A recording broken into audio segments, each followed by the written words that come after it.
Olá, sejam todos muito bem-vindos e bem-vindas ao nosso estudo do Evangelho de Jesus, na versão de Mateus. Sempre os nossos comentários são a partir de uma biografia espírita. Lembrando que nós estamos estudando a versão de Haroldo Dutra. Do Haroldo Dutra tem uma tradução, melhor dizendo, uma tradução do Novo Testamento. Muito bacana. Nós estamos no capítulo 8. O capítulo 8, ele é dividido em 7 subcapítulos. O primeiro subcapítulo, de versículo 1 ao versículo 4, fala da cura de um leproso. É bom destacar, não é? Que Jesus faz essa cura e pede para ele não comentar nada com ninguém, mas ir mostrar aos sacerdotes, né?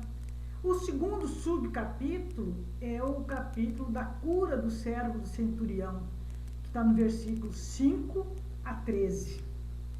O que vale destacar nessa passagem é que esse centurião pede uma cura a Jesus para o seu servo que está distante, né?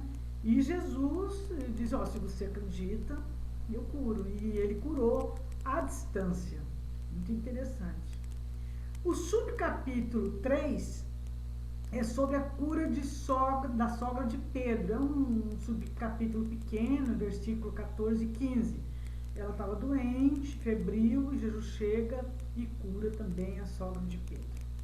O subcapítulo 4, intitulado Diversas Curas, é aquela passagem que ele expulsa os espíritos pela palavra, né? São vários, a gente diria, obsediados, né? Endemoniados, de daimon, né? Endemoniados, e que Jesus cura pela palavra. Está no versículo 16 a 17. No subcapítulo 5 está os desafios dos discípulos, do versículo 18 a 22. É aquela parte que um dos discípulos pede para Jesus esperar, né, que ele ia enterrar um parente dele, e Jesus fala, segue-me, deixai os mortos enterrar os mortos. É uma passagem bastante conhecida na doutrina espírita também. O outro subitem, né, é a tempestade acalmada, que também nós conhecemos, né, que Jesus estava na barca, veio uma tempestade, todos ficaram preocupados e ele dormia, não é? E aí eles foram chamar Jesus e Jesus acalmou a tempestade. Isso está no versículo 23 a 27. E o último subcapítulo, que eles falam, os endemoniados gadarenos, que é aquela passagem de Jesus que duas pessoas endemoniadas, né, pedem para que Jesus expulse e que dirijam, né, essas forças negativas para os porcos. E Jesus faz isso, né, e os porcos caem no precipício, enfim. Está no versículo 28 a 34. Então, o que nós podemos observar? Que o capítulo 8 traz especificamente algumas curas de Jesus. E isso está muito diretamente ligado a nós, né, espíritos, principalmente dirigentes, trabalhadores da casa espírita, né? Muitas vezes nós somos procurados por pessoas que querem uma cura, né? Uma cura espiritual ou uma cura até material, né? E aí, como que nós, né, como essa temática cura é trabalhada na doutrina espírita? Bom, primeiramente nós temos que recordar o primeiro livro, que é o Livro dos Espíritos, né? No Livro dos Espíritos, na segunda parte, capítulo 9, ele vai falar da intervenção dos espíritos no mundo corporal, o corpóreo, né? Nós já falamos da questão 459, que ele pergunta se os espíritos podem influenciar, e a resposta é muito mais do que podeis imaginar. Mas o que nós queremos destacar nesse capítulo é a questão 556. Kardec pergunta aos espíritos: algumas pessoas têm realmente o dom de curar pelo simples contato? E a resposta, sim. E está assim textualmente no Livro dos Espíritos. O poder magnético pode chegar até aí, quando secundado pela pureza dos sentimentos e pelo desejo ardente de fazer o bem, porque então os espíritos bons vêm em seu auxílio. Mas é preciso desconfiar da maneira como as coisas são contadas por pessoas muito crédulas ou muito entusiasmadas, sempre dispostas a ver o maravilhoso nas coisas mais simples e mais naturais. Também se deve desconfiar dos relatos interesseiros por parte de pessoas que exploram a credulidade em benefício próprio. Também nós podemos observar que no Livro dos Médiuns, né, que é o maior tratado de mediunidade, né, do Ocidente, no capítulo 16, Allan Kardec vai falar todas as categorias de médiuns, e ele vai colocar uma categoria como os médiuns curadores. E ele define assim: os que têm o poder de curar ou aliviar o doente, só pela imposição das mãos ou pela prece. Então é interessante que Kardec coloca essa categoria de médiuns curadores como uma coisa natural.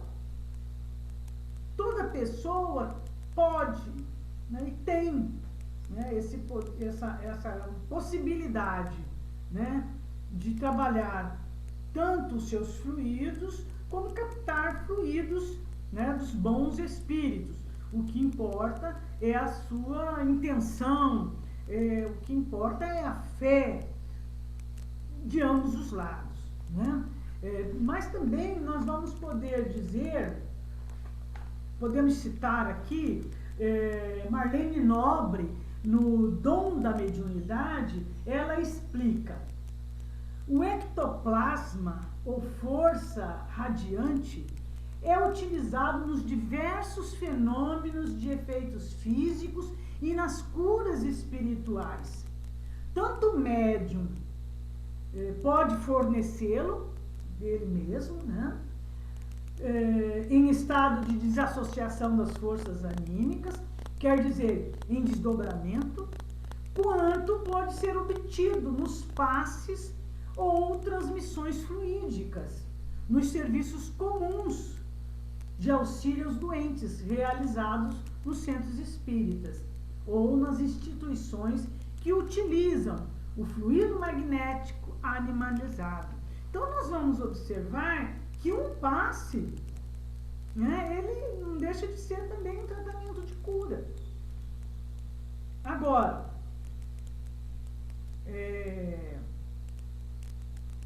como eu disse, ele está muito direto ligado à fé da pessoa que vai receber, né, a esses fluidos que as pessoas que dão passe, os médiums, eles podem trabalhar nesses fluidos que podem ser dele, né, como pode ser também trabalhado pelos bons espíritos. Agora,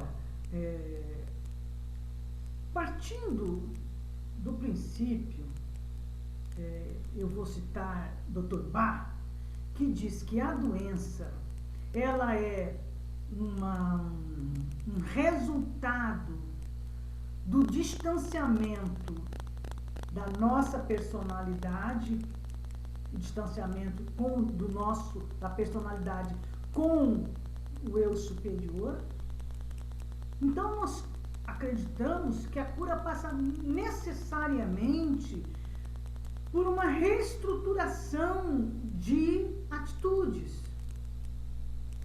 Então a gente observa que a pessoa vai no centro espírita, ela toma o passe, né, que eu diria assim, é uma chuva de bênçãos que a espiritualidade oferece para ela, ou seja, naquele momento ela entra em sintonia com essas forças, ela entra em sintonia, digamos, com o seu eu superior, sai bem.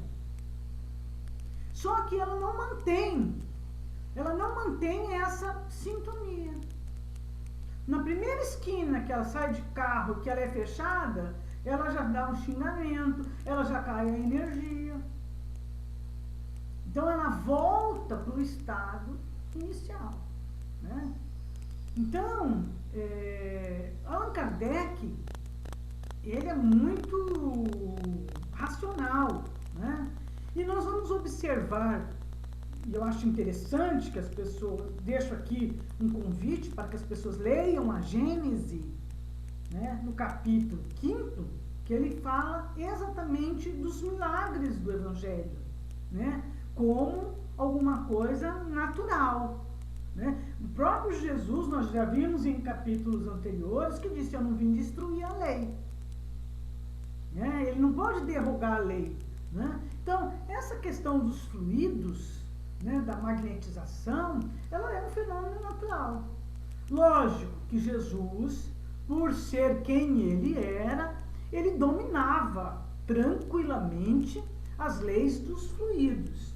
E ele podia, né, fazer essas curas, materializou, né, a multiplicação dos pães, mas que na visão espírita são questões absolutamente dentro das leis naturais, né? E o próprio Jesus também nos fala em outra situação, nós vamos ver, eu posso fazer isso e vocês também, né? E ele está sempre convocando os discípulos: mas por que vocês não deram conta de curar homens de pouca fé, né? Então essa cura espiritual, essa cura, né, que nós estamos falando, e que as pessoas vêm em busca no centro espírita dessas curas, às vezes curas materiais, elas passam necessariamente pela cura do espírito. Porque, na verdade, as doenças são somatizações do que acontece na nossa alma. Não é verdade? Então, quando nós conseguimos essa sintonia, né, com o nosso eu superior, nós temos essa sintonia com o nosso propósito de vida, com a nossa missão de vida, e fazemos tudo para que realizemos esses nossos propósitos, o nosso corpo vai estar em tranquilidade, né? Hoje a ciência está muito avançada nesse sentido, né, de estudar a somatização, né, as doenças como consequência de desarmonias energéticas. Então, fica aqui a nossa recomendação, né, para que as pessoas leiam a Gênese, para ver o que a doutrina espírita nos diz dos milagres. Vamos, né,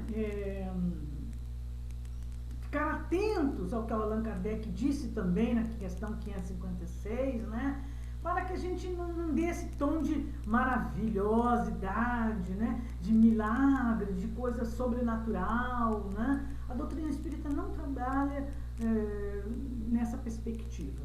Trabalha na perspectiva que tudo é energia, né, a manipulação dos fluidos, e que, como no livro dos médiuns está dizendo, né, na verdade, a pessoa que dá passe, ela não deixa de ser um médium curador, que ela está entregando os seus fluidos, né, para o bem-estar das pessoas. Mas também gostaria de deixar bem salientado que essa cura depende muito, mas muito, eu acho que basicamente, né, de uma mudança de mentalidade, de mudança de postura, né, da gente fazer por merecer, né? Sempre Jesus, depois das curas, né, dos paralíticos, dos cegos, dos leprosos, dizia, vai e não peques mais. No sentido de dizer, olha, não volte naquela sintonia, né? Porque se você voltar para aquela sintonia, a doença retorna. Se não aquela, mais outra, né? Então, meus amigos, é importante que nós procuremos, nós devemos procurar ajuda. Eu, particularmente, já procuro, sempre procuro, né? Ajuda, mas não é, o centro não vai fazer milagre. O centro não faz milagre.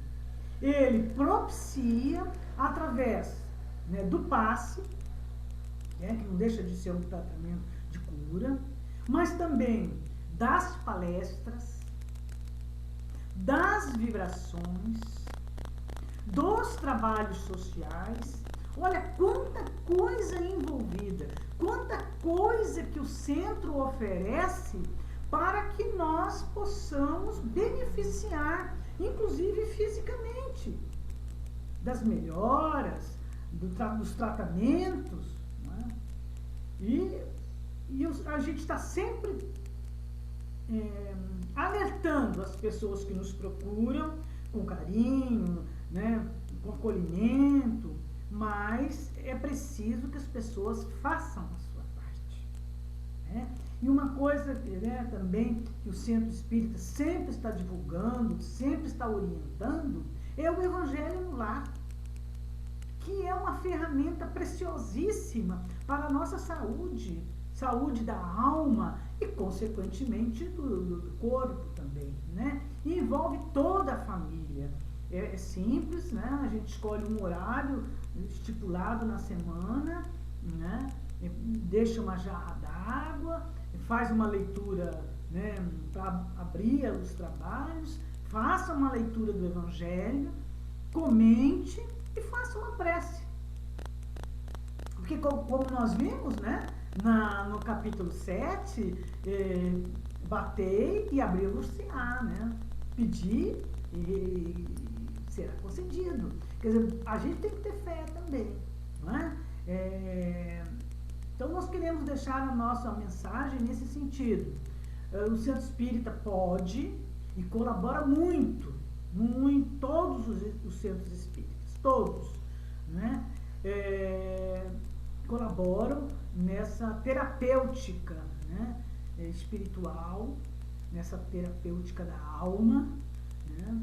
E nós falamos que o Centro Espírita, ele é hospital, ele é escola também, né? E é um posto de assistência, né? Isso que caracteriza uma casa espírita. Então, nós devemos ter essa consciência, né? Que os espíritos nos ajudam, mas que nós temos que fazer a nossa parte, né? E como? Né? Estando sempre em sintonia com a luz, estando sempre em sintonia com os bons sentimentos e, eu digo mais, né? Estar sempre em sintonia com a gratidão, né? A gratidão é um sentimento maravilhoso e que realmente nos transforma, nos coloca num patamar vibratório superior e nos, né, dá força e nos faz com que nós prossigamos, né? Então, a nossa casa espírita, Centro Espírita Ismael, aqui de Campo Grande, ele tem todas essas vertentes, né? O passe, as palestras, os estudos, né? A assistência social, né? E estamos sempre divulgando, né? Não basta a pessoa ir lá, tomar passe e voltar e sair do jeito que ela entrou, voltar na sintonia que ela estava, né? Cada um tem que fazer a sua parte, né? Nesse momento, né, de pandemia, é complicado, alguns centros, né, estão fechados, o Ismael também, por ordem, né, por recomendação do governo, né, Mato Grosso do Sul, Campo Grande está numa situação muito, difícil, como o nosso centro é muito pequeno, muito difícil ter o isolamento social, né?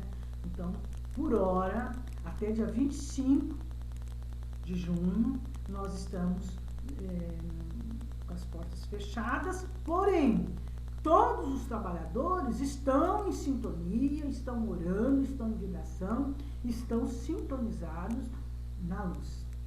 E, com certeza, os bons espíritos estão trabalhando mesmo assim.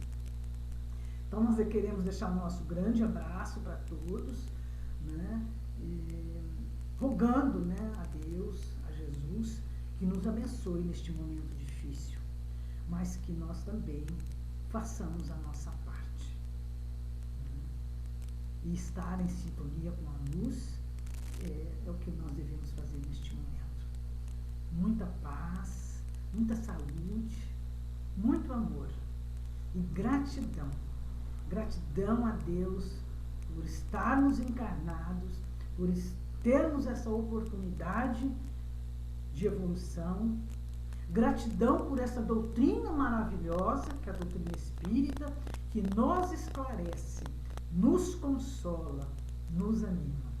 Sigamos em frente, meus irmãos. Muita paz para todos nós.